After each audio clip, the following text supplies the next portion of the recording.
Everybody, this is your boy Oak Summers, aka Dirty Folks, and I got a Facebook rant.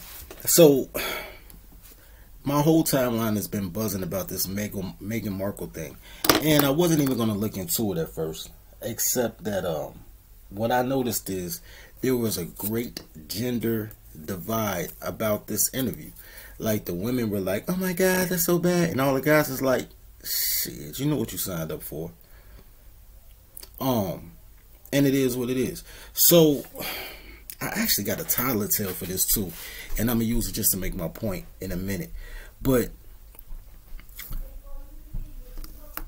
what I want to,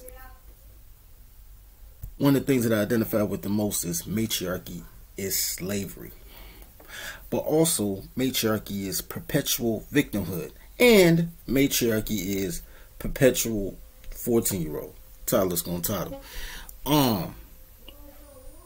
So when I look at this Meghan video, I'll be looking at it with you. But before I even get to the Meghan part, I was already annoyed when I tried to Google it and CBS came up. Listen to this matrilineal stuff right here. Listen to how they're basing everything on the mother goddess principle, and how everything is about women, even though she's the victim by another woman, according to her. Okay, check this out. That's a good way, really, to start, because despite all of the heaviness of last night's interview and the seriousness and all the emotion, to say there was some great news that she's pregnant with a baby girl. Yeah, going to be a girl dad. Yes. I was going to say, though, that's where the good news ended for the royal family. Alright, so, man, look. It's not that they're pregnant with a child. It's pregnant with a girl. You saw how excited Gail was? Like, all the lesbian in her just tingled. Like, oh my God, maybe it'll be a gay kid.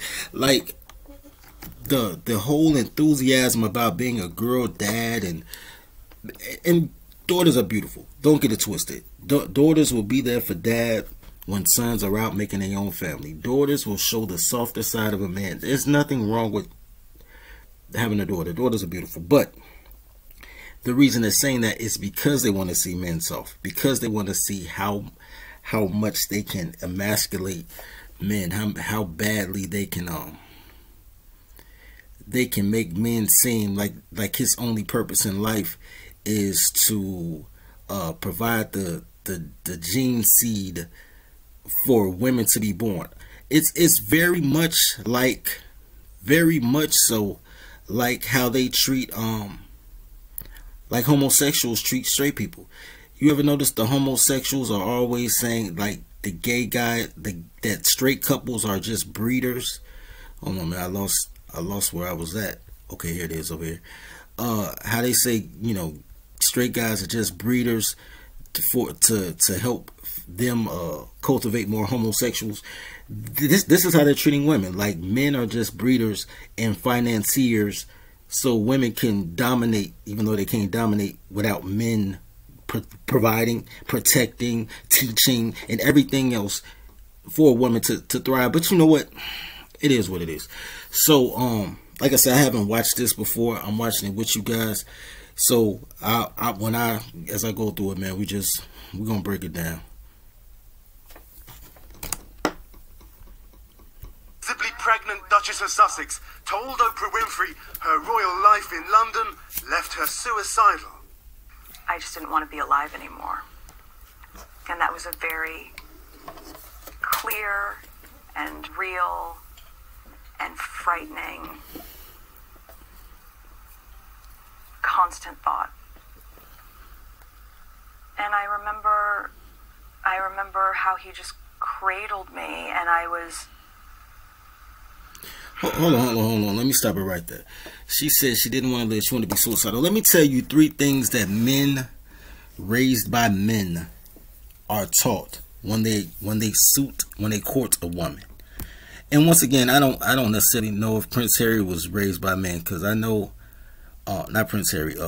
His name is Harry, because I know his dad was a straight slut. Like, he was just doing this thing. He seemed like kind of attached. And most times when you're in royal families, they only care about the heir. You know what I'm saying? So they don't necessarily care about the other kid. Historically, that's true. But here's the thing. When men are seeking marriage, the first thing they tell you is, look at the relationship that she has with her father.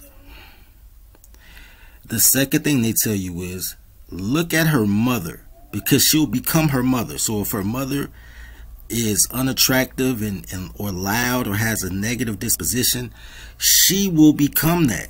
You know what I'm saying? You can't change genes, and even though you can change behavior, you can't necessarily block people from being what they are. A third thing that you taught is, when you are with a woman, you also marry her past and her family, right? So those are the three things that three main things. So check this out. She knew beforehand who she was marrying, right? So beforehand, she knew the relationship that he did not have with his parents, his mother or father. So it's not even like, look at the relationship he had with his mom. He didn't have a good relationship with either parent or his older brother, who he looked up to almost like a surrogate dad, but was kind of jealous of because he knew he'll never have his slot. Secondly, when you look at his behavior, when you look at the things that he's done, you know what I'm saying? The Nazi, he dressed up as a Nazi twice because he thought it was fun. You look at his proclivity to be known as a playboy, a bad boy, all these certain type of things, right? And when you look at her relationship or lack thereof with her dad and kind of her mom, but especially her dad, you know what I'm saying? She swears to God that he's a rat and he was never around, blah blah blah. So even with number two, when she's gonna become her mom, see how her mom was a divorcee and how she felt about her dad. You know what I'm saying? How her mom felt about her dad. And take all that into consideration, right? Because she will become her mom. And then third of all, not only when you marry a woman do you marry her past, because she's a divorcee, so you have to even wonder, does she have the ability to still pair bond? You know what I'm saying? You know how she wanted to be a actress, so you know how many Johns she jumped on, you know what I'm saying, in order to get an acting slot. You know what I'm saying? How many casting couches she laid on, you know what I'm saying? Plus having an ex-husband, which is her first love, you know what I'm saying? So now you getting sloppy seconds all the way around. So does she even have the ability to attach to you, or is she just attached to the money in the position, right? As a duchess, right? So then you look at his past family. You know what I'm saying? Once again, the Nazi outfits, the bad boy thing, the racist comments that he's made umpteen times.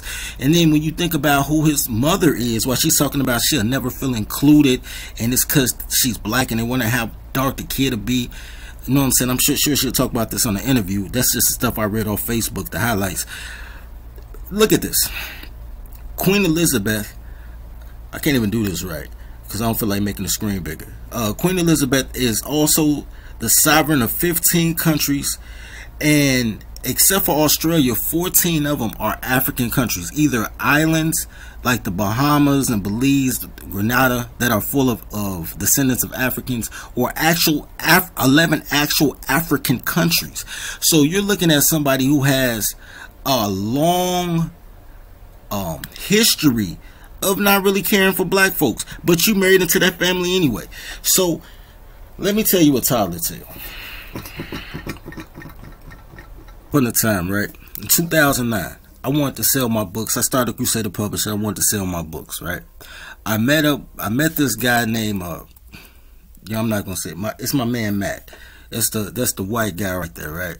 Matt is gay, but he's plugged. He's like a super promoter. You know what I'm saying? At that time he was doing magazine publishing, and he was cool though. He came to me, he was like, man, Oak, I'm gay, I got a partner, is that a problem? I'm like, nah, man, you know what I'm saying, I'm not homophobic, you're not coming after me, you know what I'm saying, you cool. So I'm trying to promote my books. I have all these flyers and these t-shirts I want to throw out, and he was like, yo, do you want to do the gay pride parade? And I'm like, shit, that's nationally televised on WGN. It's going to be millions of people that'll see me. You know, hundreds of people in the crowd I could give promotion to. I'm with it, right? So me and Matt, we end up getting on the gay and transgender float, kinda. It's like a van that was pulling a float. So he got me marching with them, right? Now, I wanted to march with the technosexual dude because I'm pro blow up dolls. Anytime you can get a girl who mouth stay open but she can't talk, man, that's the closest thing you're gonna do to dating a deaf girl. I was with that, but alas, I wasn't on that float. I was with the transgenders, right? So now we marching, right? We marching through Boys Town. I'm passing out my flyers. I'm passing out my t-shirts. I ran out of flyers and t-shirts, so now I'm just marching. I'm just in the parade now.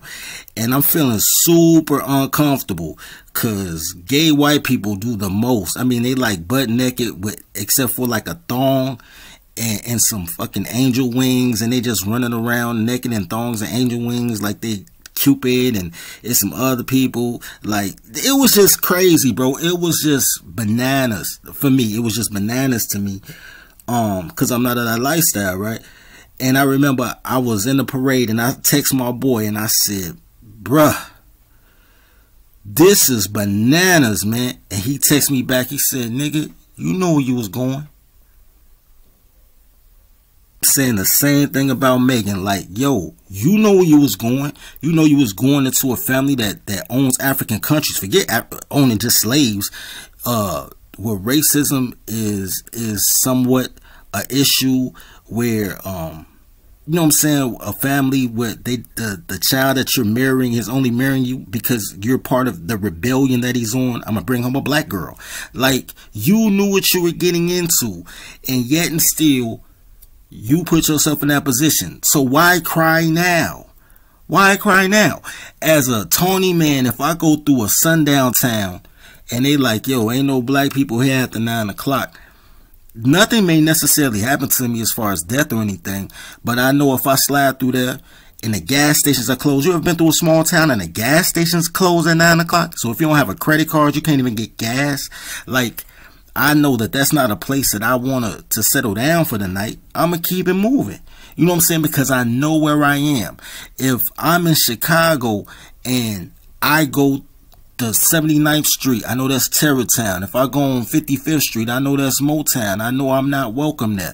If I go to certain spots on 63rd, I know I'm not welcome there. I know where I'm at. I move accordingly because I know where I'm at, because the #1 rule of life is self-preservation. So I wouldn't put myself in a position where I didn't feel safe, or I couldn't marginalize or minimize the danger as much as possible. You know what I'm saying? She did this to herself. She did it to herself. Yo, I might have to do a part 2 to this. Yeah, I'll do a part 2 so we can finish the interview. But yo, right now I'm telling you, no matter what she says after this, it doesn't even matter, because she's just a victim that wants to be seen as a survivor, and it's fucking dumb. Like, pretty girls are dumb, just pretty dumb. Anyway, I'll see you on part 2.